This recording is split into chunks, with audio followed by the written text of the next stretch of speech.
Tracker Dan here with an important message. There's counterfeit Bloodsharks floating around out there, and the way you can tell that they're counterfeit is, for one, if you don't get it from me, it's a counterfeit. And if it has a real soupy wrap on it, like you can move the wrap around real easy, and it's finished with just simple little overhand knots, stuff like that.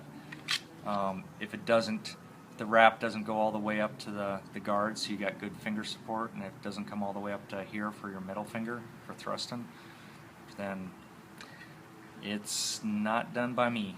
Now, the sheaths on these, they're trying to copy my style sheath, but on a lot of these I'm seeing that they put the clips way low, so this becomes a snag hazard when you're trying to get it on your clothing quick. So they've moved the clip down, and so now you don't have support against the clip here on the wrap, and as an extra way of securing the blade, they also made it a lot wider than it needs to be, and they extended the length.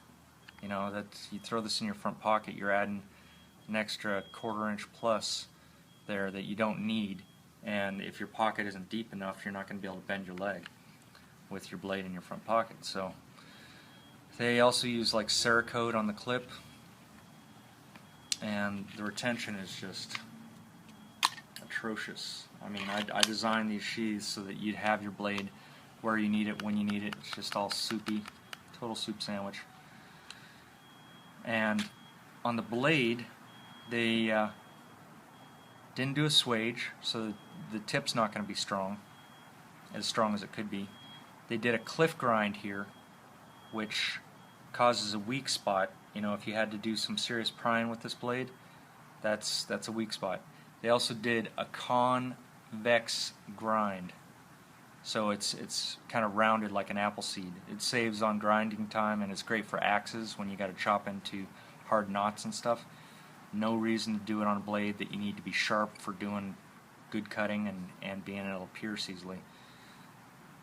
And also, they did a Cerakote finish on this. I've never done Cerakote, and they, as an afterthought, they ground this round because it was it was scraping on the sheath coming in and out, so they ground through their coating for that. They didn't take the wrap all the way up to the guard, and they didn't take it all the way up to here, so that you'd have good middle finger and good index finger support when you got to put holes in things. The edges are square everywhere, just like super sharp here. If you don't use this with gloves on and you got to get busy, you're going to be leaving your own DNA behind. Just unsat. And then they made this trainer to go with it, which comes with this crazy sheath that's longer than it needs to be and pointy, so it's going to wear a hole in your pocket. Doesn't have any hooks here for grabbing onto your pocket when you're drawing it. It has some kind of flare back here, which isn't just for that. It's something that's actually going to push this away from your body, so this is going to imprint on your pocket easier. And the retention is just atrocious. And they made it out of aluminum. I've never made an aluminum Bloodshark trainer. It's way too light. I make mine out of stainless steel, and it's round them like super smooth, but they simulate the same weight as the sharp blade.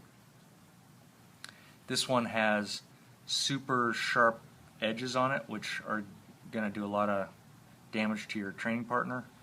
Once again, the wrap on this is just super soupy. Just when I wrap stuff, I wrap it so tight that you're not moving it. It feels like a rock. And of course, they finished it off with a little floppy overhand knot. Didn't take up the wrap as far as it should go. None of that. So that was one set that's being sold out there. And I mean, this is criminal. They're selling this stuff to law enforcement and military, and these guys, their lives may depend on this, and they're selling them subpar crap. Now this one, Same thing on the sheath, they added extra length. They tried to copy my design somewhat, but the clips moved way far down again.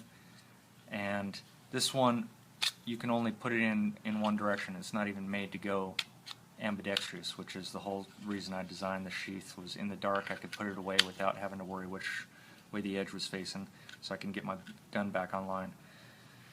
So, crappy sheath. The blade, this one does have a swage on it, but the way you can tell this isn't mine is it's got a hollow grind. So it's a concave grind, which I've never done on any of my blades. I do flat grind on all my stuff. There's no need to have a concave grind, except on a straight razor. That's the only place you'd ever want a hollow grind. A lot of people do it because it's cheaper. It's easier to use the edge of the wheel as opposed to the flat of the belt, but it just adds extra surface area, which is going to be drag, and then it kind of ramps up to this ridge here, so it's just causing drag you don't need, and it's thinning out the edge more than you need, so it's weakening the blade. Now this one also has squared edges all over it, just super sharp. The wrap was so soup sandwichy that it came undone on this guy, and finished with a simple overhand knot that just flops around. This all just pushes around, and super square on the edges back here. Once again, you have to get busy with this without gloves on. You're leaving DNA behind. So be forewarned, and warn others. This crap has got to stop, because law enforcement and military, their lives may depend on this, and especially civilians who carry this stuff for protecting themselves. It's for everybody. So spread the word, and keep your eye out. If you didn't get it from me, it's a counterfeit Bloodshark, not a trademark Tracker Dan Bloodshark.